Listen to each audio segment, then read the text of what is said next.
Hi guys and welcome back to the channel Deepak Yadav education. Welcome to the daily current affairs discussion. तो guys आज की तारीख से जितने भी मोस्ट इंपॉर्टेंट करंट अफेयर्स बनेंगे उन सभी करंट अफेयर्स को हम यहाँ पर डिटेल से डिस्कस करेंगे। यह वीडियो यूपीएससी और स्टेट पीएससी के पॉइंट ऑफ व्यू से बहुत ज़्यादा इंपॉर्टेंट होता है। तो चलो शुभारंभ करते हैं। बट आगे बढ़ने से पहले मैं आप लोग को बता दूँ कि इस लेक्चर का अगर आप लोग को PDF चाहिए तो क्या करना है, टेलीग्राम ऐप पर जाना और सर्च बॉक्स में टाइप करना दीपक यादव एजुकेशन, ये फुल फॉर्म में लिखना, फिर आगे यूपीएससी लिख देना। आपको मेरा टेलीग्राम चैनल मिलेगा, 100K प्लस सब्सक्राइबर्स हैं वहाँ पर। वहाँ से आप लोग डेली बेसिस पर इस लेक्चर के PDF को डाउनलोड कर पाओगे। नाउ स्टार्ट करते हैं डिस्कशन को। यह है आज का हमारा फर्स्ट इम्पॉर्टेंट न्यूज़। अब इस न्यूज़ को आप लोग अपने GS paper number 2 international relation से रिलेट कर पाओगे। काफ़ी इंपॉर्टेंट डिस्कशन होने वाला है, बहुत अच्छे से पूरे डिस्कशन को सुनना है। काफ़ी सारे इश्यूज़ मैं आपके साथ में यहाँ पर डिस्कस करूँगा और वीडियो को कंप्लीट सुनना। अगर कंप्लीट कर लेते हो तो नीचे कमेंट सेक्शन में डन ज़रूर लिख देना, या कितने आर्टिकल्स आप लोगों ने इस वीडियो से कवर कर लिए हैं वो भी ज़रूर से नीचे कमेंट सेक्शन में लिखना है। तो ये जो पहला आर्टिकल ये बात करता है टूनीशिया के बारे में। टूनीशिया एक देश है जहाँ पर पॉलिटिकल क्राइसिस बहुत लंबे समय से देखने को मिल रहे हैं। अभी रिसेंटली ये चर्चा में आया और मैं आपको बता दूं ये टॉपिक इतना इंपॉर्टेंट है कि यूपीएससी ने प्रीलिम्स और मेंस दोनों में इसको लेकर क्वेश्चन पूछा हुआ है। आगे मैं आपके साथ में वो क्वेश्चन भी डिस्कस करूंगा। तो इशू यहाँ पर यह निकल कर आता है कि रिसेंट डेज में टूनीशिया के अंदर लगातार प्रोटेस्ट बढ़ रहा है, लोग प्रदर्शन कर रहे हैं। रीज़न क्या है? रीज़न यह है कि वहाँ पर एक रेफरेंडम को पास किया गया था, एक वोटिंग करवाई गई थी। अब वो जो रेफरेंडम पास किया गया वो किस चीज़ को लेकर था? वो ये है कि टूनीशिया के अंदर एक नया संविधान लेकर आया जा रहा है और उस नए संविधान के अंदर एक चीज़ है जो कि लोगों को बिल्कुल पसंद नहीं है। वो चीज़ क्या है? उस नए संविधान के साथ साथ यहाँ पर वो जो देश है ना, इसको प्रेसिडेंशियल सिस्टम के हाथ में लेकर आने की बात की जा रही है। यानी कि एक प्रेसिडेंट होगा जिसके पास में सारी पावर्स होंगी और वो प्रेसिडेंट पूरे देश को संभालेगा। ऐसा सिस्टम पहले भी देखने को मिला करता था। बहुत ज़्यादा बवाल मचा टूनीशिया के अंदर। लोग क्या है ना, लोग यहाँ पर प्रो डेमोक्रेसी को चाहते हैं, यानी कि एक तरीके से लोग डेमोक्रेसी को सपोर्ट करते हैं। लोग बोलते हैं कि हमें यहाँ पे डेमोक्रेसी चाहिए, हम लोग खुद वोट देकर अपने हिसाब से जिस लीडर को बैठाना होगा उस लीडर को बैठाएंगे। लेकिन टूनीशिया के अंदर इसी चीज़ को लेकर लंबे समय से बवाल है और अब फिर से बवाल स्टार्ट हो चुका है। रीज़न मैंने आपको बता दिया कि वापस से यहाँ पे एक नया संविधान लाने के बारे में चर्चा की गई, साथ ही साथ सारी पावर्स प्रेसिडेंट के हाथ में जाने की बात की जा रही है, जिसकी वजह से लोग नाराज़ हैं और इसकी वजह से रीसेंट डेज़ में बहुत ज़्यादा प्रोटेस्ट हुआ, जैसा आप लोग यहाँ पर पिक्चर्स के अंदर देख पा रहे होंगे। इतनी बात आपको समझ में आ गई। ये मतलब न्यूज़ क्या है इतना तो समझ लिया। अब पहले हम लोग लोकेशन को कवर करेंगे, क्योंकि लोकेशन वाइज भी हर साल कहीं ना कहीं प्रीलिम्स के अंदर हम लोग क्वेश्चंस देख पाते हैं। तो टूनीशिया को जब आप लोग देखोगे ना तो इस वाले मैप में समझो। सबसे पहले जब आप लोग ये वाला मैप देखते हो तो ये पूरा का पूरा अफ्रीकन कॉन्टिनेंट है। इस अफ्रीकन कॉन्टिनेंट में सबसे ऊपर आप लोग देख पा रहे होंगे यह है टूनीशिया। अब मैं इस वाले मैप को इधर आपको दिखाता हूँ तो आपको एग्जैक्टली ये देखने को मिलेगा, यह है टूनीशिया, इसकी कैपिटल है ट्यूनिस। इधर बराबर में मेडिटेरेनियन सी देखने को मिलेगा। टूनीशिया के इधर राइट साइड में लीबिया आ जाता है और लेफ्ट साइड में अल्जीरिया आ जाता है। ठीक है, इसके ऊपर आपको इटली देखने को मिलेगा। इतनी बात ध्यान रखना। ये तो आपने मैप को ऊपर ऊपर से कवर किया, जहाँ पे क्वेश्चंस लोकेशन वाइज आते हैं। एग्जाम्पल मैं आपको देता हूँ कि अब की बार साल 2022 में आपको पता होगा अफगानिस्तान की लोकेशन पूछ ली गई थी। मतलब लोकेशन किस प्रकार से पूछी गई कि अफगानिस्तान के साथ में कौन कौन सी कंट्रीज बाउंड्रीज को शेयर करती हैं, क्योंकि अफगानिस्तान उससे पहले पूरे साल चर्चा में रहा था। तो यहाँ पर टूनीशिया भी काफ़ी चर्चा में, तो पहली चीज़ तो आपको ये कवर करनी है। दूसरा, यहाँ पर अगर हम लोग एक इस वाले मैप को देखें थोड़ा सा जूम करके, तो यहाँ पर भी कुछ इंपॉर्टेंट माइनर चीज़ें हैं जो कि आपको ध्यान रखनी है। जैसे टूनीशिया के पास में आपको यहाँ पे गल्फ ऑफ हेममिद देखने को मिलेगा। इधर गल्फ ऑफ गैबेस है, ध्यान रखना। गल्फ ऑफ गैबेस भी यहाँ पे टूनीशिया के पास में है। इधर गल्फ ऑफ हेममिद है और ऊपर गल्फ ऑफ टूनिस है। गल्फ को लेकर भी काफ़ी सारे क्वेश्चंस बनते रहते हैं। इधर आपको यहाँ पे टूनीशिया के अंदर जेबिल नेशनल पार्क देखने को मिलेगा। तो जेबिल नेशनल पार्क कहाँ पर है? टूनीशिया में है। चलो आगे बढ़ते हैं। इतनी चीज़ें आपको यहाँ पे क्लियर हो गई हैं। अब क्वेश्चन यहाँ पर पहला ये निकल कर आता है, सर ये जो प्रोटेस्ट हैं ये क्यों हो रहे हैं? प्रोटेस्ट यहाँ पर क्यों स्टार्ट हुए? सबसे पहला पॉइंट सुनो। यहाँ पे क्या हुआ ना, इस देश के अंदर मैंने आपको बताया वापस से प्रेसिडेंशियल सिस्टम लाने की चर्चा की जा रही है। सारी की सारी पावर एक ही इंसान के पास जाएगी, एक ही इंसान यहाँ पर शासन करने वाला है। यहाँ पे वो इंसान शासन करने वाला है जिसने पहले बहुत सारे बवाल करे हैं टूनीशिया के अंदर, जिसने इलेक्टेड पार्लियामेंट को सस्पेंड कर दिया था। यानी कि टूनीशिया के अंदर एक टाइम पर पार्लियामेंट्री प्लस प्रेसिडेंशियल सिस्टम दोनों हुआ करता था। अब इस प्रेसिडेंट ने यहाँ पर क्या किया, पार्लियामेंट जो इलेक्टेड पार्लियामेंट थी उसको सस्पेंड कर दिया और अपनी पावर्स को और ज़्यादा बढ़ा दिया था। यानी प्रेसिडेंट चाहता है कि मेरे पास बहुत सारी पावर्स हो, मुझे कोई हटा ना सके, मैं यहाँ पर राज करता रहूँ, अपने हिसाब से यहाँ पर चीज़ों को चलाता रहूँ। तो ये चीज़ें यहाँ पर टूनीशिया के अंदर देखने को मिली और बहुत लंबे समय से देखने को मिल रही हैं। तो होता क्या है, रिसेंट टाइम में भी जो प्रोटेस्टर्स हैं यानी कि टूनीशिया के अंदर जो लोग नाराज़ बैठे हैं, उन्होंने पहले भी वार्निंग दी थी कि देखो ये जो नया संविधान है ना, ये टूनीशिया ने जितना कुछ अभी के टाइम पर गेन किया है वो सब बर्बाद कर देगा। क्योंकि टूनीशिया कर क्या रहा है, लगभग साल 2011 से ये अरब स्प्रिंग की शुरुआत इसने की थी। अरब स्प्रिंग क्या है, तो अरब स्प्रिंग मैं आपको समझाता हूँ। देखो नीचे आपको अरब स्प्रिंग के बारे में बताया गया है। अरब स्प्रिंग एक वेव थी, एक लहर आई थी प्रो डेमोक्रेसी प्रोटेस्ट की, यानी जो लोग हैं वो डेमोक्रेसी की मांग कर रहे थे। कहाँ पर, तो इसका नाम अरब स्प्रिंग क्यों दिया गया, क्योंकि अरब देशों के अंदर ये प्रोटेस्ट चल रहा था। ये केवल टूनीशिया के अंदर नहीं था, मिडिल ईस्ट के अंदर और नॉर्थ अफ्रीका के अंदर जो बहुत सारे देश हैं ना, वहाँ पे लगातार प्रोटेस्ट चल रहा था। लोग मांग कर रहे थे हमें डेमोक्रेसी चाहिए। क्यों, क्योंकि वहाँ पे एक ही इंसान राज कर रहा था। तो वो जो राज कर रहा था एक इंसान, उसको हटाने की मांग की जा रही थी लंबे समय से और खूब प्रोटेस्ट हुआ। 2011 में यहाँ पर ये प्रोटेस्ट स्टार्ट होते हैं, लगभग 2010-11 के आसपास टूनीशिया से यहाँ पर शुरुआत हो जाती है। अब इसकी वजह से टूनीशिया ने काफ़ी कुछ गेन तो किया है, काफ़ी कुछ हासिल किया है, लेकिन अब जो यहाँ पे चेंजेस करने जा रहे हैं, अब जो एक नया संविधान आएगा, वापस से प्रेसिडेंट के हाथ में सारी पावर्स आ जाएंगी, ये चीज़ें टूनीशिया को वापस से पुराने वाले टाइम पर ढकेल देंगी। इसी वजह से यहाँ पर टूनीशिया के अंदर लोग जो है प्रोटेस्ट करते हुए नजर आए। क्लियर हो गया। अब जैसे मैंने आपको बताया कि जो अरब स्प्रिंग है ये क्या, आपको समझ में आ गया कि डेमोक्रेसी की मांग की जा रही थी और इसकी एक लहर उठी यहाँ पे कुछ अरब कंट्रीज़ के अंदर। अब जो ये वेव है ये स्टार्ट होती है कहाँ से, टूनीशिया और इजिप्ट से स्टार्ट होती है।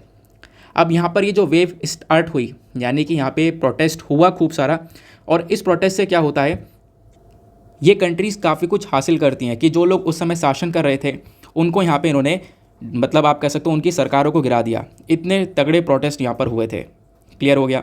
देखो जिन भी कंट्री के अंदर ये प्रोटेस्ट चला, हर कंट्री के अंदर सक्सेस नहीं देखने को मिला, लेकिन कुछ कंट्रीज़ के अंदर सक्सेस देखने को मिला। कुछ कंट्रीज़ में तो ऐसा हुआ जहाँ पे डेमोक्रेसी की मांग की जा रही थी, तो वहाँ की सरकार ने क्या किया कि एक तरीके से आप कह सकते हो जो सिक्योरिटी फोर्सेस हैं उनको उतार दिया, और फिर सिक्योरिटी फोर्सेस ने खूब यहाँ पे लोगों को ही मारा पीटा, बहुत ज़्यादा वायलेंस हुआ और बहुत ज़्यादा लड़ाइयाँ हुई आपस में, और फिर यहाँ पे आप कह सकते हो सक्सेस उन कंट्रीज़ को मिला नहीं। कुछ ही कंट्रीज़ को सक्सेस मिला इसके अंदर जिन्होंने प्रोटेस्ट दिखाया, जिसमें से एक आपको टूनीशिया भी देखने को मिलेगा। अब हम लोग जब बात करते हैं किस किस देश के अंदर यह अरब स्प्रिंग चला था, यानी कि ये डेमोक्रेसी वाला जो प्रोटेस्ट चला था, तो टूनीशिया की जब हम लोग बात करते हैं तो टूनीशिया भी यहाँ पर इन्हीं देशों में आता है। और यहाँ पे हमने देखा ये भी मांग ये कर रहा था कि हम डिक्टेटरशिप को ख़त्म कर दें साल 2011 में। और यहाँ पे ये जो पॉपुलर प्रोटेस्ट हुआ था ना, इसकी वजह से डिक्टेटरशिप ख़त्म भी हुआ टूनीशिया में। डिक्टेटरशिप यानी कि जो तानाशाही कर रहा है, एक ही व्यक्ति बैठकर उस देश पर राज कर रहा है। अब टूनीशिया ने यहाँ पर ये काम करके दिखाया, इसकी वजह से काफ़ी सारी कंट्रीज़ और भी इंस्पायर हुई, काफ़ी सारी कंट्रीज़ ने और ज़्यादा यहाँ पर अपने यहाँ पे भी प्रोटेस्ट स्टार्ट कर दिया था। नाउ ये जो अरब स्प्रिंग प्रोटेस्ट है ये स्टार्ट होता है टूनीशिया के अंदर दिसंबर 2011 में। और जैसे ये प्रोटेस्ट स्टार्ट हुआ, इस प्रोटेस्ट की वजह से जो उस समय पर एक व्यक्ति शासन कर रहा था टूनीशिया में, ज़ाइन एल एबेडाइन बेन अली, तो यहाँ पर इसका शासन पूरी तरह से गिर जाता है। और ये पता है ये व्यक्ति 1987 से पावर में था टूनीशिया में। अब यहाँ पर इतना तगड़ा प्रोटेस्ट हुआ कि इसकी जो सरकार है या फिर इसका जो शासन है वो यहाँ पे ख़त्म कर दिया गया। और इसी चीज़ को यहाँ पे टूनीशिया में जाना जाता है जैस्मिन रिवॉल्यूशन के नाम से। अब जब बेन अली की सरकार गिरी तो बेन अली तो देश छोड़ के भाग गया, क्योंकि देख रहा था कि लोग के अंदर बहुत ज़्यादा नाराज़गी आ चुकी है। अब फिर यहाँ पर इसी प्रकार का जो ये प्रोटेस्ट है ना, लोगों ने टूनीशिया के आसपास वाले देशों ने देखा कि यार टूनीशिया ने तो करके दिखाया है ऐसा कुछ, यहाँ पे एक जने का जो शासन चल रहा था उसको ख़त्म कर दिया। तो इस प्रकार का प्रोटेस्ट स्प्रेड हो गया बाकी सारी देशों के अंदर, जैसे Egypt, Libya, Bahrain, Yemen, Syria, इसके आसपास जो देश हैं यहाँ पर भी इस प्रकार से जो प्रोटेस्ट है ना वो स्टार्ट हो गया। आपने टूनीशिया की कहानी सुन ली। अब ऐसे यहाँ पर इजिप्ट के अंदर भी हुआ। तो इजिप्ट के अंदर भी जो प्रोटेस्टर्स हैं इन्होंने भी यहाँ पर अपने 30 साल का जो शासन कर रहा था एक व्यक्ति, यानी तानाशाही दिखा रहा था, होस्नी मुबारक, इसकी जो शासन है वो भी यहाँ पर गिरा दिया था। तो ऐसा इजिप्ट के अंदर भी देखने को मिला, वैसा ही लीबिया के अंदर भी देखने को मिला। लीबिया के अंदर भी जो प्रोटेस्ट हैं अगेंस्ट मोहम्मद गद्दाफी, इसके अगेंस्ट में बहुत ज़्यादा प्रोटेस्ट हुए। इनफैक्ट देश जो है सिविल वॉर में चला गया, गृह युद्ध चल गया था लीबिया के अंदर। ये हालत ख़राब हो गई थी यहाँ पर, और इसकी वजह से गद्दाफी का रिजिम भी यहाँ पर टॉपल हो गया था, यानी ये भी इसका शासन भी गिर गया था। तो ये कुछ कंट्रीज़ हैं जिन्होंने यहाँ पर अपने देशों में डेमोक्रेसी की मांग के लिए प्रोटेस्ट किया और उसके अंदर सक्सेस भी हासिल करी। आई होप आपको यहाँ पे क्लैरिटी मिली है। अब हम लोग यहाँ पर बात कर रहे थे अरब स्प्रिंग की। अरब स्प्रिंग में पूरा टॉपिक मैंने आपको डिटेल से समझा दिया। मेंस के अंदर क्वेश्चन पूछा गया है तो यहाँ पे इसके बारे में ज़रूर से ध्यान रखना है। अब अगर हम लोग बात करें कि टूनीशिया के अंदर बैकग्राउंड सिचुएशन क्या रही है, मतलब क्या हालात रहे हैं पहले, ठीक है ना, ये जो पॉलिटिकल क्राइसिस स्टार्ट हुए हैं इसके पीछे का कारण क्या था। ऐसे तो लोग नाराज़ नहीं होंगे, कारण क्या था, मेन रीज़न क्या था। देखो सबसे पहला कारण था एग्जिस्टिंग सिस्टम। 2014 के अंदर संविधान यहाँ पर आता है और यहाँ पे आप कह सकते हो जो सिस्टम है ना वो पार्लियामेंट्री और प्रेसिडेंशियल सिस्टम आता है। यानी पार्लियामेंट्री प्रेसिडेंशियल दोनों सिस्टम आपको देखने को मिलेगा, प्रेसिडेंट भी हैं और पार्लियामेंट भी आपको देखने को मिलेगा। ये जो है ना ये डायरेक्टली इलेक्ट किए जाते थे वोटर्स के थ्रू। वोटर्स अपने हिसाब से प्रेसिडेंट और पार्लियामेंट को इलेक्ट करके बैठाते थे। ना हुआ क्या कि प्रेसिडेंट के पास में काफ़ी सारी पावर्स थी, इंपॉर्टेंट पावर्स। जैसे प्रेसिडेंट के पास में मिलिट्री की पावर्स थी, फॉरेन अफेयर्स की पावर्स थी, और जो प्राइम मिनिस्टर था उनके पास में यहाँ पर पावर्स थी लॉ मेकर्स को सपोर्ट करने की या अपने कंट्री के अंदर जो डे टू डे अफेयर्स है उनको हैंडल करने की। लेकिन जो मेजर पावर्स थी वो प्रेसिडेंट के पास में देखने को मिल रही थी इस कंट्री के पास में।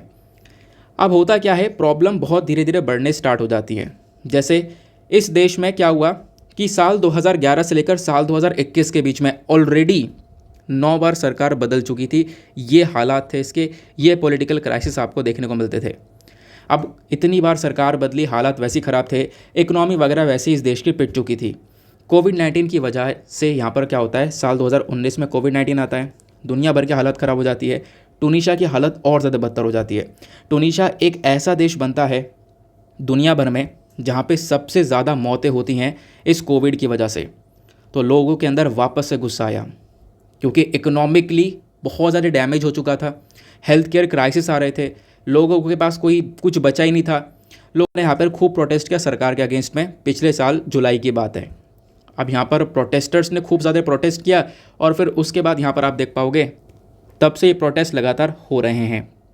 अब यहाँ पर क्या हो रहा है कि करेंट टाइम पर संविधान के अंदर कुछ चेंजेस करे जा रहे हैं। इसी प्रोटेस्ट को रोकने के लिए जो मिस्टर सईद है यानी कि जो प्रेसिडेंट है वो यहाँ पर कुछ चेंजेस करने की कोशिश कर रहे हैं।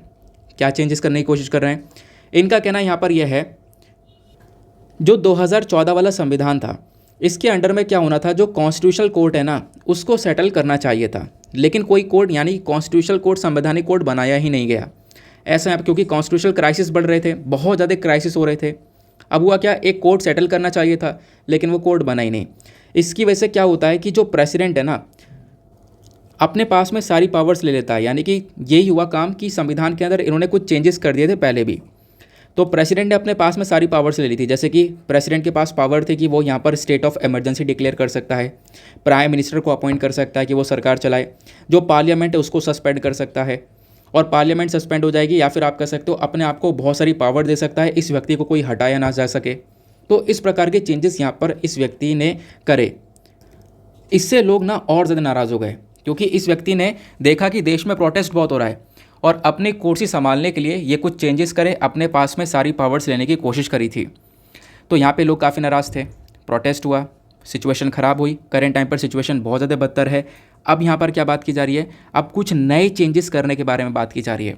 और ये जो नए चेंजेस हैं ना, ये नए चेंजेस भी लोगों को बिल्कुल पसंद नहीं है क्योंकि इन नए चेंजेस के अंदर ये चेंजेस अगर हो जाते हैं, संविधान के अंदर अगर फिर से बदलाव हो जाते हैं या एक नया कॉन्स्टिट्यूशन लेकर आते हैं, तो इसमें जो प्रेसिडेंट है उसके पास में पावर होगी कि वो एक सरकार बना सके, मिनिस्टर्स को अपॉइंट कर सके, जजेस को अपॉइंट कर सके, फिर उसके बाद में यहाँ पर आप कह सकते हो पूरा का पूरा जो पॉलिटिकल सिस्टम है देश का वो संभाल सके। तो आप यहाँ पर कह सकते हो इतनी सारी पावर्स लाने की बात की जा रही है कि प्रेसिडेंट को कोई भी ऑफिस से हटा नहीं सकता। तो यानी कि इसकी कुर्सी यहाँ पर बची रहेगी। कुछ इस प्रकार से चेंजेस करने की यहाँ पर कोशिश की जा रही है जिसकी वजह से लोग प्रोटेस्ट कर रहे हैं। लोग यहाँ पर ये नहीं चाहते कि भाई प्रेसिडेंशियल सिस्टम आए, लोग चाहते हैं यहाँ पर एक ऐसा सिस्टम हो जहाँ पे इस देश के जो लोग हैं वो खुद वोट देकर अपनी सरकार को एस्टेब्लिश करें। ठीक है ना। तो आई होप आपको टूनीशिया के अंदर जो हालात हैं वो अच्छे समझ में आ चुके हैं कि क्या सिनेरियो आज के टाइम पर क्रिएट हो रहा है। बाकी देखो यूपीएससी ने साल 2014 में ये क्वेश्चन पूछा था। क्वेश्चन क्या था, recently a series of uprising of people refer to as Arab spring originally started from, यानी जो अरब स्प्रिंग है वही डेमोक्रेसी के लिए जो प्रोटेस्ट हो रहा था ये ओरिजिनली कहाँ पर स्टार्ट हुआ था ये आपको बताना है। Option A Egypt, second Lebanon, third Syria और फोर्थ टूनीशिया। इसका करेक्ट आंसर आपको डी देखने को मिल जाएगा, क्योंकि अभी आपने पढ़ा टूनिशिया के अंदर साल 2010 में ये अरब स्प्रिंग स्टार्ट हुआ, फिर बाकी सारी कंट्रीज़ के अंदर, इसके आसपास वाले देशों के अंदर ये जो प्रोटेस्ट है, डेमोक्रेसी की जो मांग करने वाला प्रोटेस्ट है, वो फैलता हुआ चला गया। नाउ आते हैं नेक्स्ट इंपॉर्टेंट न्यूज़ पर। अब देखो, इस वाले आर्टिकल को कवर करने से पहले आप लोगों से एक छोटी सी रिक्वेस्ट है, वीडियो पे जो लाइक का बटन है उसको दबा देना। एक छोटा सा टारगेट है हमारा 2K प्लस लाइक का, जिसको आप लोग अचीव करवा सकते हो। साथ ही साथ में यार इस वीडियो को थोड़ा सपोर्ट किया करो, एक दूसरे के साथ में यहाँ पर अपने दोस्तों के साथ में शेयर कर सकते हो। शेयर करने के साथ साथ उनको रेकमेंड कर सकते हो, काफ़ी कुछ आपको भी यहाँ पर जानने को मिलने वाला है। तो इस वाले आर्टिकल में बात की जा रही है मॉडल टेनेंसी एक्ट के बारे में। अब पहली चीज़, टेनेंसी क्या होती है? देखो, टेनेंसी मतलब होता है किराए का घर। तो किराए के घर को लेकर कुछ चीज़ें यहाँ पर चर्चा में हैं, और डिस्कशन को देखते हैं। इशू क्या है, पहले न्यूज़ क्या है इसको समझते हैं। Ministry of housing and urban affairs के अकॉर्डिंग बात करें तो ये जो मॉडल टेनेंसी एक्ट है ना, इसको अभी यहाँ पर 4 राज्यों ने सुधारा है। यानी कि जो एक्ट है अलग अलग राज्यों के अंदर अप्लाई होता है, तो 4 राज्यों ने अभी इस एक्ट को सुधारा। वो 4 राज्य कौन कौन से हैं? तो इसमें आते हैं आंध्र प्रदेश, तमिलनाडु, उत्तर प्रदेश और साथ ही साथ में असम। आगे आ जाओ। अब यहाँ पे बात करते हैं हम लोग डायरेक्टली। देखो, अब आपसे ये नहीं पूछा जाएगा किस राज्य ने सुधारा या क्या किया, ऑब्वियस ही बात है, कहीं नहीं पूछा जाएगा। करना क्या है, आपको सीधे जाके मॉडल टेनेंसी एक्ट को पढ़ लेना है, वो आपको डायरेक्टली हेल्प करेगा। तो मॉडल टेनेंसी एक्ट की हमें ज़रूरत क्या है, पहले इसको समझते हैं। देखो, करेंट टाइम पर ना कि जो रेंट कंट्रोल लॉज हैं, यानी कि करेंट टाइम पर क्या है ना कि जो हमारा किराया होता है, किराए को रोकने के लिए, किराए को एक तरीके से कंट्रोल करने के लिए कुछ कानून बने हुए हैं। और वो जो कानून है वो कहीं ना कहीं रेंटल वाला जो सिस्टम है इसकी ग्रोथ के ऊपर रोक लगा रहे हैं। मतलब लोगों के पास में मान लो एक घर है, अब उन्हें किराए पे चढ़ाना है, लेकिन यहाँ पे कुछ इस प्रकार के कानून आपको देखने को मिलेंगे जिसके डर की वजह से वो व्यक्ति यहाँ पर उसको किराए पे नहीं चढ़ा पा रहा है। तो इस प्रकार के हाउसेस काफ़ी सारे खाली पड़े हैं। इनफैक्ट हमारे पास में एक डेटा है, साल 2011 के सेंसस के अकॉर्डिंग बात करें तो लगभग 1 करोड़ से ज़्यादा जो घर हैं वो खाली पड़े हैं अर्बन एरियाज़ के अंदर, उनको किरायों पर नहीं चढ़ाया गया, क्योंकि कुछ कानून ही ऐसे हैं कि जो कि रेंटल जो सिस्टम है इसके ऊपर रोक लगा देते हैं। तो वही यहाँ पर चर्चा की जा रही है मॉडल टेनेंसी एक्ट के बारे में। 2011 के अकॉर्डिंग अगर हम लोग बात करें तो देखो, एक टाइम पर बहुत सारे लोग जो है शहर में नहीं रहा करते थे। 2011 में लगभग 27.82% यहाँ पर जो लोग हैं वो शहर वाले एरिया में थे। अब 2011 में ये बढ़ गए, तो शहर के अंदर भी जो पॉपुलेशन वो लगातार बढ़ती चली जा रही है। 2050 तक और भी बहुत सारी पॉपुलेशन शहर के अंदर हो जाएगी। तो हमें इसलिए मॉडल टेनेंसी एक्ट की ज़रूरत है, क्योंकि लोग जो है शहर में बढ़ेंगे तो जो किराए वाले मकान है, किराया जो घर है ना किराए वाला, उसकी जो नीड है वो भी यहाँ पर बढ़ती हुई चली जाएगी। That is why model tenancy act की आवश्यकता है। अब क्वेश्चन ये है कि मॉडल टेनेंसी एक्ट आखिरकार है क्या, क्योंकि मेन चीज़ तो यही है ना। तो अब उसके बारे में बात करते हैं। मॉडल टेनेंसी एक्ट 2021 का ये एक्ट है, इसको लाया गया और इस एक्ट के माध्यम से यहाँ पर क्या है, ये एक्ट क्या करता है, एक रेंट अथॉरिटी को बनाता है। एक बॉडी बनाएगी रेंट अथॉरिटी। अब ये अथॉरिटी क्या करेगी, ये यहाँ पर जो भी हमारा रेंटिंग सिस्टम है, यानी कोई घर है जिसको किराए पे चढ़ा रखा है, तो उस पूरे सिस्टम को ना ये रेगुलेट करने का काम करती है। अब रेगुलेट कैसे करेगी, देखो यहाँ पे ऑब्वियस सी बात है, एक घर है तो उसको रेंट पे चढ़ाया गया। अब उस घर का एक मालिक है, लैंडलॉर्ड है, और टीनेंट है दूसरा। टीनेंट मतलब किराएदार है, 2 लोग हैं, उस घर का एक मालिक है और एक किराएदार है। तो यहाँ पर क्या है ना, उन दोनों के ही राइट्स को प्रोटेक्शन देने का काम करता है मॉडल टेनेंसी एक्ट, कि दोनों को ही अच्छी से सुनवाई की जाए। अगर दोनों के बीच में कोई लड़ाई होती है, कोई डिस्प्यूट होता है किराएदार और मालिक के बीच में, तो उन डिस्प्यूट्स को तुरंत सुलझाया जाए। उसके लिए मॉडल टेनेंसी एक्ट 2021 को लेकर आया गया था। क्लियर हो गया, सिंपल सी बात हो गई। आगे आते हैं। अब इस एक्ट के प्रोविजंस क्या गए हैं इसको डिस्कस करते हैं। इस प्रोविजन में सबसे पहला पॉइंट ऐड किया गया, रिटन एग्रीमेंट जो है वो बहुत ज़्यादा ज़रूरी है। मतलब कि यहाँ पे एक प्रॉपर्टी का ओनर है, एक का घर है और दूसरा किराएदार है। तो अगर यहाँ पर किराएदार किराए पर रहने के लिए आ रहा है तो दोनों के बीच में एक रिटन एग्रीमेंट होना बहुत ज़्यादा ज़रूरी है, ऐसा इस एक्ट के अंदर बोला गया है। नंबर 2 के अंदर बोला गया कि देखो यहाँ पर एक इंडिपेंडेंट अथॉरिटी और रेंट कोर्ट बनाया जाएगा, यानी कि एक ऐसी बॉडी बनाई जाएगी हर एक राज्यों के अंदर, यूनियन टेरिटरी के अंदर, जो कि यहाँ पर इस प्रकार के जो एग्रीमेंट है ना, जो एग्रीमेंट ऊपर किया गया है, इस एग्रीमेंट का रजिस्ट्रेशन करवाया जाएगा कि एग्रीमेंट यहाँ पर बिल्कुल ऑथेंटिक है। प्लस यहाँ पर एक सेपरेट कोड बनाया जाएगा जिसको रेंट कोड के नाम से हम लोग जानेंगे, जो कि इस प्रकार के मुद्दे को देखेगा, यानी कि किराएदार और मालिक के बीच में किसी किराए के घर को लेकर डिस्प्यूट हो गया किसी भी कारण की वजह से, तो उन डिस्प्यूट को रिजॉल्व करने के लिए एक रेंट कोड भी बनाया जाएगा। थर्ड इंपॉर्टेंट प्रोविजन क्या है? Maximum limit for security deposit. देखो इस एक्ट के अंदर बोल दिया गया है, होता नहीं है कि अगर कोई किराए पर घर चढ़ा रहा है तो क्या होगा कि वो एडवांस में कुछ पैसा लेता है, मालिक क्या करता है एडवांस में पैसा लेता है, तो उसके ऊपर एक लिमिट सेट कर रखी है। यहाँ पे बोला गया कि जो लिमिट है वो बेसिकली यहाँ पर 2 महीने की रेंट की, आप मैक्सिमम 2 महीने का जो रेंट है वो यहाँ पर एडवांस में ले सकते हो। तो एक सिक्योरिटी डिपॉजिट जो है वो मैक्सिमम 2 मंथ की आपको देखने को मिल जाती है रेसिडेंशियल पर्पज़ के लिए, यानी वो व्यक्ति अगर उस घर में रहने आ रहा है तो 2 महीने के लिए यहाँ पर उसको एडवांस देना होगा। अगर कोई व्यक्ति नॉन रेसिडेंशियल पर्पज़ के लिए किराए पर ले रहा है, किसी दूसरे काम के लिए, सामान रखने के लिए या कुछ के लिए, तो यहाँ पर 6 मंथ का आप कह सकते हो जो मैक्सिमम है, बेसिकली ये मैक्सिमम है, ध्यान रखना मैक्सिमम 6 मंथ्स का वो एडवांस ले सकता है, ठीक है ना। ये लिमिट है मैक्सिमम, इससे ज़्यादा का एडवांस नहीं लिया जाएगा। बहुत सारे लोग यहाँ पर इससे ज़्यादा का एडवांस मांगने लगते हैं कि भाई 2 महीने से ज़्यादा का एडवांस दो, ठीक है ना, 6 महीने से ज़्यादा का एडवांस दो, तो वो एडवांस यहाँ पे अलाउ नहीं किया जाएगा इतने टाइम पीरियड से ज़्यादा का।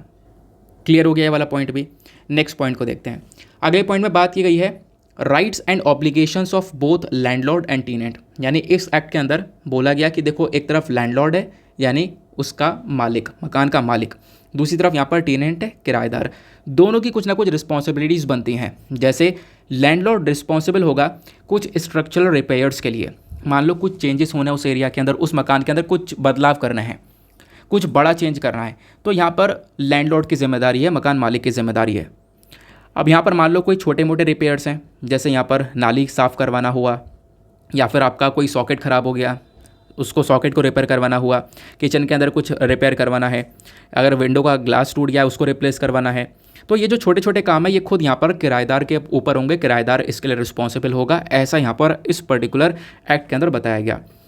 फिर यहाँ पर इसी एक्ट के अंदर एक और पॉइंट ऐड किया गया है, 24 hour prior notice by the landlord. मतलब यह है कि मान लो यहाँ पर अब चलो कुछ चेंजेस करवाने हैं मकान के अंदर उस मकान मालिक को, तो अब ऑब्वियस ही बात है उसे जाना पड़ेगा, तो जाने से पहले 24 घंटे पहले यहाँ पर उसको एक नोटिस देना है अपने किराएदार को कि हाँ अब मैं आ रहा हूँ और मुझे यहाँ पर रिपेयर करवाना है या ये चीज़ रिप्लेस करवानी है, तो 24 आवर पहले यहाँ पर एक नोटिस प्रोवाइड करवाना होगा। ये भी इस एक्ट के अंदर प्रोविज़न ऐड किया गया है। अगला provision mechanism for vacating the premises, मतलब कि मान लो यहाँ पर आप कह सकते हो कि जो मकान का किराएदार है, या फिर पहले हम लिखते हैं मकान के मालिक को, अब जो मकान मालिक है उसने सारी कंडीशंस फुलफिल करी हैं, बिल्कुल अग्रीमेंट के हिसाब से चल रहा है, जैसा अग्रीमेंट के अंदर डिसाइड किया गया था, जो अग्रीमेंट स्टार्टिंग में साइन किया गया था उसके हिसाब से सब कुछ काम चल रहा है। लेकिन अगर किराएदार इन चीज़ों को फॉलो नहीं कर रहा है तो फिर किराएदार के ऊपर कुछ एक्शन लिया जा सकता है। मतलब किस प्रकार का, मैं आपको समझाता हूँ। मान लो यहाँ पर मकान मालिक ने एक टाइम पीरियड दिया था, एक नोटिस दिया था कि भाई इतने टाइम तक खाली कर दो। अब वो जो टेनेंट है यानी जो किराएदार है वो यहाँ पर इस मकान को खाली नहीं कर पाता है। अब यहाँ पर टाइम पीरियड एक्सपायर भी हो गया तभी वो मकान को खाली नहीं कर रहा है, तो इस केस में क्या होगा कि जो मकान मालिक है ना वो यहाँ पे डबल रेंट ले सकता है, यानी कि 2 महीने के लिए डबल रेंट ले सकता है, ऐसा यहाँ पे बोला गया। और फिर उसके बाद भी वो नहीं निकलता है तो उस रेंट को और ज़्यादा बढ़ाया जा सकता है। तो ये चीज़ें यहाँ पर मेंशन की गई हैं। आई होप आप लोगों को ये सारी चीज़ें क्लियर हो चुकी होंगी। अब क्वेश्चन यहाँ पर यह है कि ये जो एक्ट है ना, मॉडल टेनेंसी एक्ट, इसका इंपॉर्टेंस क्या देखने को मिलेगा। सबसे पहला कि देखो फोकस ये रखा गया है कि अगर कोई विवाद होता है इन दोनों के बीच में तो वाले विवाद जो हैं वो उससे संबंधित जो मैटर्स हैं वो तुरंत ख़त्म कर दिए जाएंगे। एक हमारे पास proper legal rules and regulations होंगे जो कि रेंटल हाउसिंग को हमारे देश भर में मैनेज करेगा। तो ये इस मॉडल टेनेंसी एक्ट का एक आपको इंपॉर्टेंस देखने को मिलता है। आई होप आपको काफ़ी अच्छे से क्लियर हो चुका है और ज़िंदगी भर यहाँ पर इस मॉडल टेनेंसी एक्ट को याद रखोगे। नेक्स्ट आर्टिकल पर आते हैं।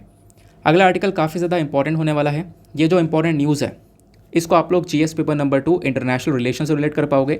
इससे पहली वाली जो हमने न्यूज़ पढ़ी है मॉडल टेनेंसी वाली, उसको आप लोग जीएस पेपर 2 पॉलिटी से रिलेट कर पाओगे।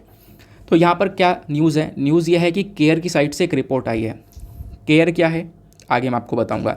तो केयर ने यहाँ पर एक रिपोर्ट पब्लिश करी है जिसका नाम है food security and gender equality. तो इन्होंने काफ़ी सारी चीज़ें बताई हैं, बहुत अच्छी रिपोर्ट है। मेंस के अंदर आप लोग बहुत सारा कंटेंट इस पर्टिकुलर आर्टिकल से निकाल कर यूज़ कर सकते हो। इशू क्या है, न्यूज़ क्या है, उसको समझते हैं। तो एक रिपोर्ट रिलीज़ करी गई, उस रिपोर्ट का नाम है food security and gender equality. अब यहाँ पर इसने हाईलाइट ये किया, इस रिपोर्ट ने बताया ये कि जेंडर इनइक्वालिटी और फूड इनसिक्योरिटी के बीच में एक बहुत बड़ा लिंक है। मतलब क्या है, मैं आपको समझाने की कोशिश करता हूँ। देखो यहाँ पे समझते हैं। फूड इनसिक्योरिटी का मतलब क्या है? फूड इनसिक्योरिटी का मतलब कि लोगों को खाना नहीं मिल पा रहा है ना। अब यहाँ पर जेंडर इनइक्वालिटी का मतलब क्या है? यानी कि मेन और वेमेन, आदमी और औरत के बीच में असमानताएं यानी इनइक्वालिटी बहुत ज़्यादा देखने को मिल रही हैं। तो मेंशन यहाँ पर ये किया जाता है कि आदमी को तो फिर भी खाना मिल रहा है, लेकिन औरत बुरी तरह से सफ़र कर रही है, औरत को खाना नहीं मिल पा रहा है। या फिर कुछ केसेस के अंदर देखने को मिला कि आदमी का, कुछ देशों के अंदर देखने को मिला वहाँ पे काफ़ी सारे क्राइसिस हुए, तो आदमियों ने खाना अपना रिड्यूस कर दिया, खाना कम कर दिया, और वेमेन ने अपनी जो मील्स हैं उसको स्किप कर दिया है। तो मतलब यहाँ पे बोला गया कि जो जेंडर इनइक्वालिटी है, यानी कि मेन और वेमेन के बीच में जो असमानताएं बढ़ रही हैं, और साथ ही साथ में जो फूड इनसिक्योरिटी है, वो भी दोनों के बीच में एक बहुत बड़ा लिंक है कि यहाँ पर मेन और वेमेन के बीच में असमानताएं बढ़ी, तो इससे यहाँ पर वेमेन को प्रॉपरली फूड नहीं मिल पा रहा है, खाना नहीं मिल पा रहा है, ऐसा यहाँ पर मेंशन किया गया। रीज़न क्या क्या है आगे मैं आपके साथ में डिस्कस करूँगा। तो इस रिपोर्ट को रिलीज़ किया गया केयर के थ्रू, जो कि एक इंटरनेशनल ह्यूमैनिटेरियन ऑर्गेनाइजेशन है, ध्यान रखना। अब यहाँ पर इस रिपोर्ट का मकसद यह है कि हम लोग दुनिया भर की पॉवर्टी के ऊपर ध्यान दें, हंगर के ऊपर ध्यान दें। और इस रिपोर्ट के अंदर यहाँ पर एक डेटा भी आपको देखने को मिलेगा, how many more women are hungry than man. यानी कि यहाँ पे आप देखोगे साल 2014 में आदमियों से ज़्यादा जो भूखी हैं वेमेन हैं वो यहाँ पर कितनी देखने को मिलेंगी। तो यहाँ पे आप कह सकते हो मैन के कंपैरिजन में 74.2 मिलियन ज़्यादा वेमेन जो है उनको खाना नहीं मिल पाया था, वो यहाँ पर बेसिकली भूखी रह गई हैं। वैसे ही 2015, 16, 17, 18, 19, 20 और 2021 के अंदर ये बहुत बढ़ चुका है। तो यहाँ पे आप कह सकते हो ये लगभग 149.8 मिलियन के आसपास जो वेमेन हैं वो यहाँ पर हंगरी रही हैं, भूखी रही हैं, उनको खाना नहीं मिल पाया है in comparison to the man. I hope आपको यहाँ पर ये अच्छे से अब कॉन्सेप्ट क्लियर हो चुका होगा। अब इस रिपोर्ट ने यहाँ पर कुछ डिटेलिंग्स मेंशन करी हैं, अब उस डिटेलिंग्स को देखते हैं। सबसे पहला पॉइंट यहाँ पर इस रिपोर्ट ने बोला growing gender gap in food security. मतलब क्या है? देखो जो गैप है ना मेन और वेमेन के फूड सिक्योरिटी में, ये दुनिया में लगातार इंक्रीज़ हो रहा है। लगभग आप देखोगे साल 2021 के अंदर 828 मिलियन जो पीपल हैं वो कहीं ना कहीं भूखमरी से सफ़र कर रहे थे, उनको खाना नहीं मिल पा रहा था, जिसमें से 150 मिलियन ज़्यादा वेमेन देखने को मिलेंगी as compare to the man. यानी 828 में से आधा आधा कर लो, कोई बात नहीं, एक तरफ मैन हो गए एक तरफ वेमेन हो गई। अब इसमें 150 एक्स्ट्रा, आप कह सकते हो 150 मिलियन ज़्यादा वेमेन देखने को मिल जाती हैं जिनको प्रॉपरली खाना नहीं मिल पाया है। लगभग 109 देशों के अंदर अगर हम लोग बात करें तो जेंडर इनइक्वालिटी बढ़ी है, यानी कि मेन और वेमेन, महिला और पुरुष के बीच में असमानताएं बढ़ी हैं, और जैसे जैसे असमानताएं बढ़ी हैं वैसे वैसे यहाँ पर फूड सिक्योरिटी गिरी है। मतलब उनको खाने के बीच में काफ़ी सारे इश्यूज़ देखने को मिल रहे हैं। इतने प्रॉब्लम मैन ने आदमी ने नहीं फेस किए हैं जितनी प्रॉब्लम वेमेन ने फेस करी है। 2018 से 21 के बीच में अगर आप लोग देखोगे जो ये हंगरी वेमेन है वो बेसिकली आप जब कंपेयर करोगे हंगरी मैन के साथ में तो ये डेटा आपको चौंका देगा। ये देखो हंगरी मैन और Hungary women versus Hungary man को जो हम लोग कंपेयर करते हैं तो यहाँ पर आप देखोगे कि जो वेमेन है 150 मिलियन मोर वेमेन आपको देखने को मिलती हैं as compare to the man, जो कि यहाँ पर हंगर से सफ़र कर रही हैं। तो कहने का पर्पज़ यह है कि बहुत सारी वेमेन आपको देखने को मिल जाती है जिनको प्रॉपरली खाना नहीं मिल पाया है। फिर उसके बाद में यहाँ पर इसी रिपोर्ट ने एक और चीज़ बताई है, जेंडर इनइक्वालिटी और मैलनरिशमेंट।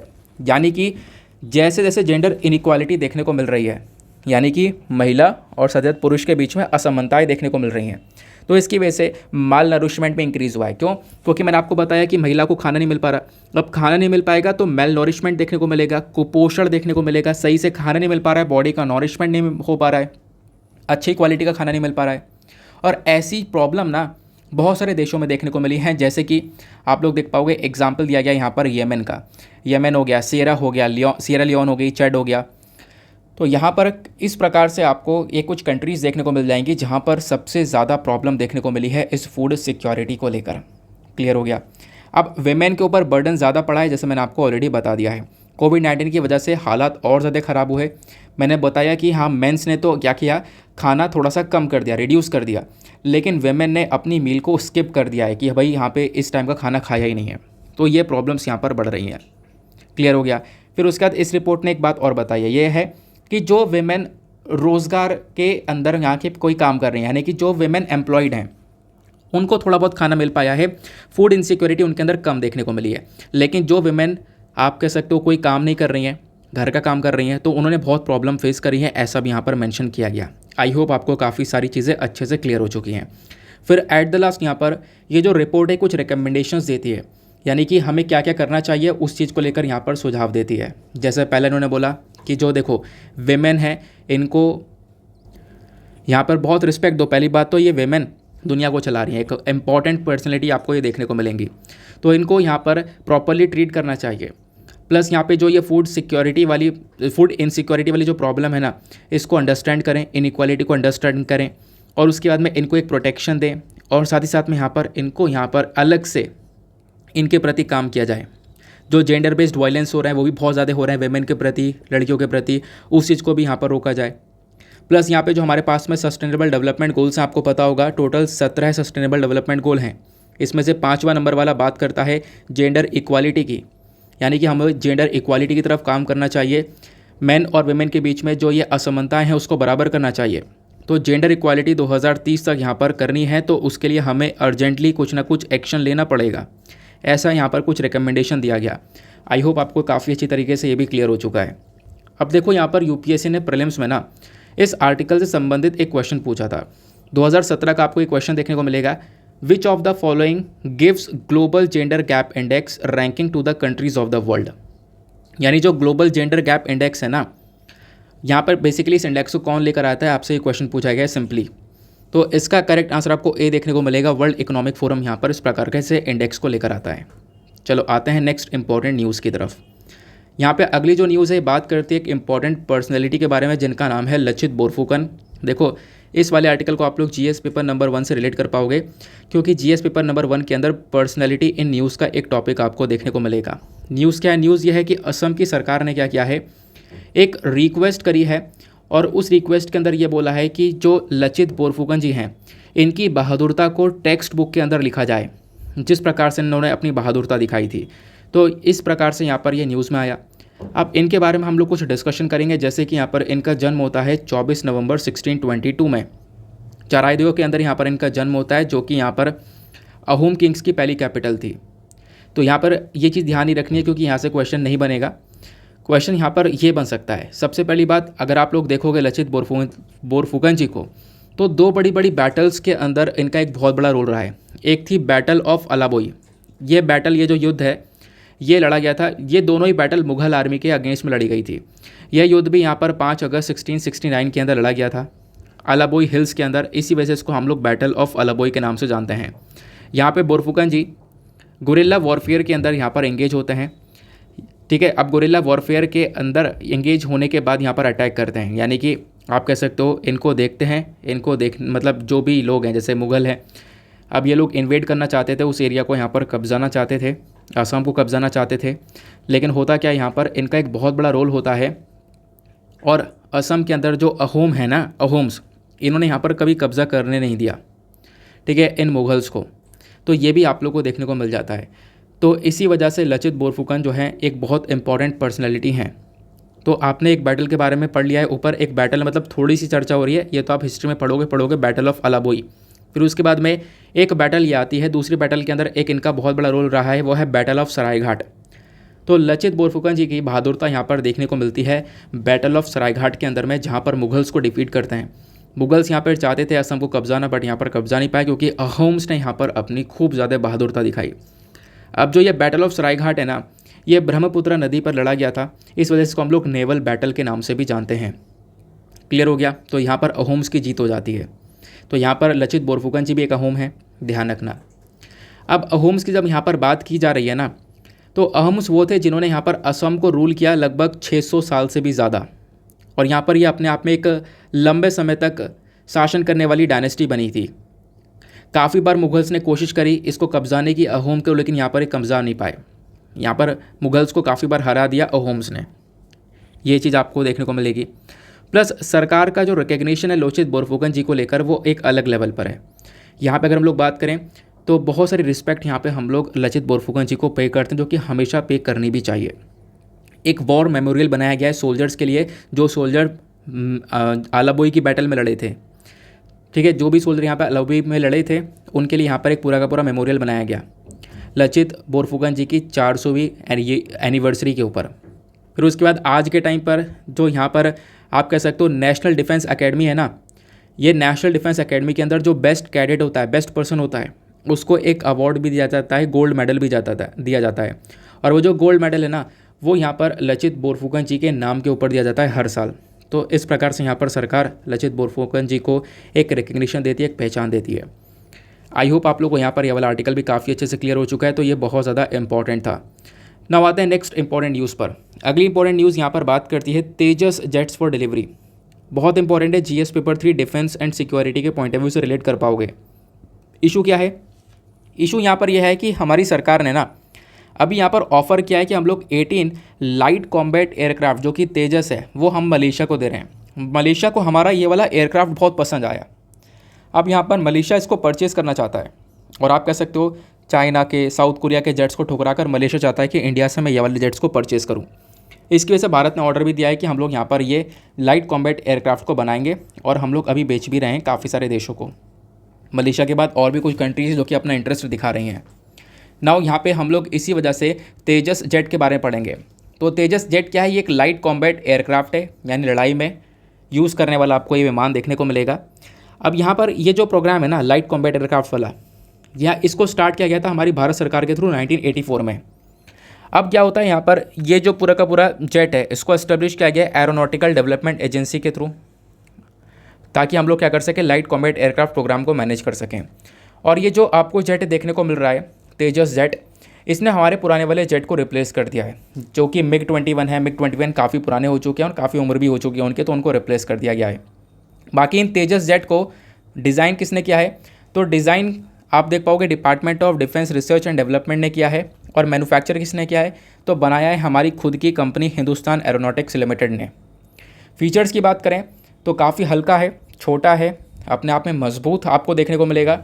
इसको इस प्रकार से डिज़ाइन किया गया है कि इस पर हम लोग काफ़ी सारे हथियार लेकर चल सकते हैं, प्लस एयर टू एयर यानी हवा में ही दागने वाले हथियार, हवा से ज़मीन पर मारने वाली मिसाइल्स, कुछ इस प्रकार के वेपन्स भी लेकर जाया जा सकता है इस एयरक्राफ्ट पर।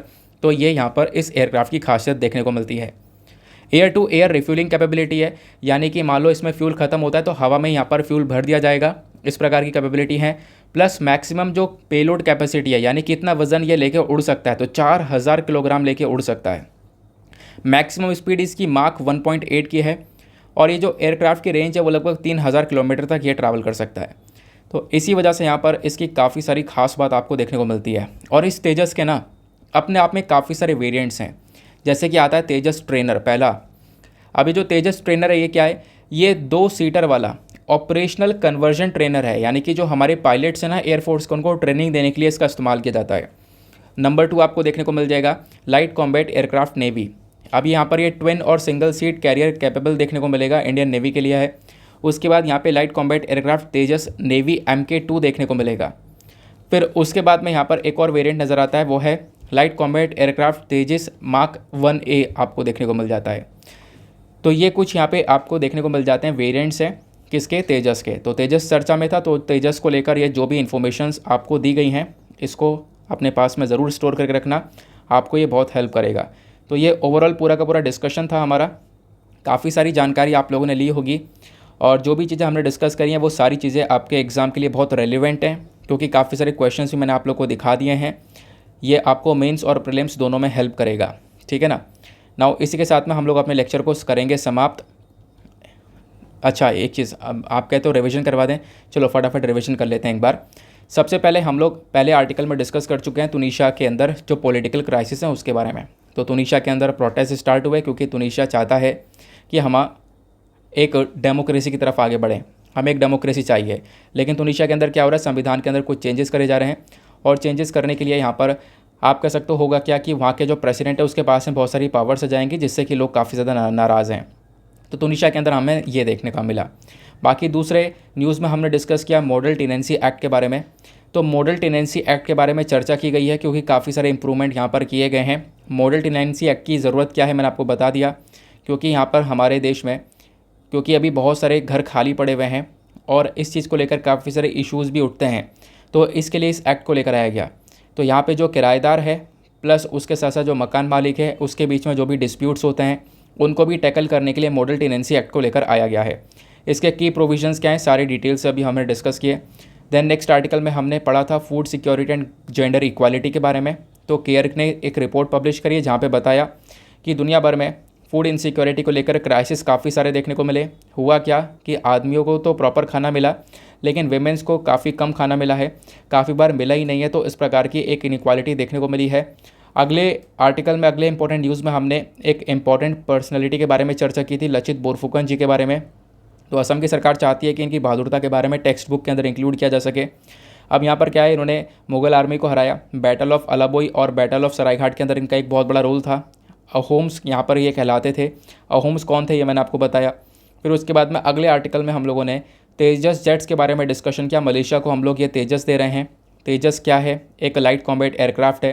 किसने डिज़ाइन किया, मैन्युफैक्चर किसने किया, इसके फीचर्स क्या हैं, प्लस इसके कौन कौन से वेरिएंट्स हैं, ये सभी चीज़ें अभी हम लोगों ने थोड़ी देर पहले डिस्कस करी हैं। आई होप आपको सारी चीज़ें बहुत अच्छे से क्लियर हो चुकी हैं।